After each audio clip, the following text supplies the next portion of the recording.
October 1st, 1932, Wrigley Field, Chicago. The score is tied 4-4. Babe Ruth steps into the box. He lifts a hand, pointing at what, at whom, a taunt, a target, a dare. One pitch later, the ball is screaming toward deepest center field, and an argument is born that's still alive nearly a century later. Did the Babe call his shot, or did the world just decide the story was too good to let go? Welcome to Plays, a Smell Baseball podcast, where one swing, one throw, one flash of instinct becomes a world of its own. I'm Mr. Baseball. Today we travel back to Game 3 of the 1932 World Series. Yankees versus Cubs. Ruth versus Root.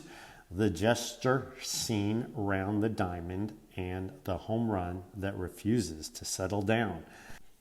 The Yankees already lead the series 2-0. Wrigley is bursting with around 50,000 fans. The bleachers alive with Depression-era defiance. On the mound for Chicago is Charlie Root. At the plate, George Herman Ruth, 37 years old. Knees aching, but legend fully intact. The Cubs bench is heckling, and the Babe is firing right back. Then he raises his arm. Some say he's counting strikes. Some say he's pointing to center. Others swear he's singling out the Cubs dugout. The old newsreel shows the motion but can't reveal the intent. What we do see is the next pitch and what happens to it. Ruth unloads. The ball soars into deep center, over the flags and into memory. The Yankees go up 5-4, and they never trail again. They win 7-5 and sweep the series. So did he call it? Let's pick apart the puzzle. The film shows him raising his hand twice. The newspapermen of the day couldn't resist a headline that good. Ruth calls shot. It stuck. Some teammates nodded. Others rolled their eyes. Charlie Root, the pitcher, never forgave the tale. But Ruth was Ruth. Swagger was part of his toolkit. Whether or not he was predicting a home run, he was certainly staging one. And because the next swing left the yard, the gesture became scripture. That's the magic of the called shot. It's baseball's Mona Lisa smile. You can't prove what's behind it, and that's why it keeps smiling back at you. The legend matters because it captures 4 truths at once. First, swagger as strategy. Ruth knew the show was part of the weapon. He didn't just play the game, he conducted it. The Cubs were playing baseball. The Babe was performing baseball. Second, the birth of mass media mythology. Being caught on film in 1932 was like going viral today. Even a fuzzy clip turned that gesture into an eternal loop. Third, folklore needs the oxygen of victory. If Ruth had struck out, the story dies on the vine.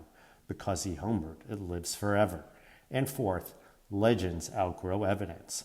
Once the newspapers, the radio men, and the kids on the sandlots repeated it, the truth no longer mattered as much as the rhythm of the tale. Skeptics still have their say. Opponents argued that if Ruth had literally pointed to center, Root would have buried the next one in his ribs. Yankees on the field remember the gesture differently. A wave, a count, a taunt. Historians have slowed the footage frame by frame, but the film refuses to confess. Ambiguity is its lifeblood. Maybe Ruth didn't call his shot. Maybe the world did it for him. Imagine being there. The pitch comes in. The bat meets it with that unmistakable crack, and the sound travels a full heartbeat ahead of your eyes.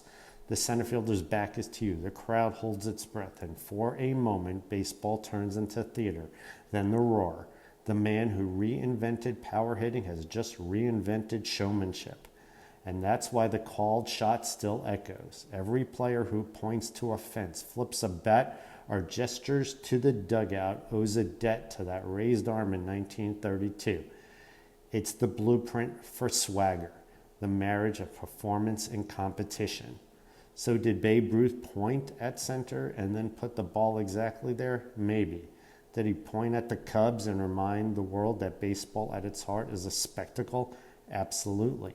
The called shot endures because it sits right where proof runs out and personality takes over. We don't just measure baseball, we myth it. And sometimes the myth tells the truest story of all. I'm Mr. Baseball, and this has been Plays, a Smell Baseball podcast, episode 1, called Shot. Until next time, keep your eye on the ball and maybe, just maybe, point where you want it to go.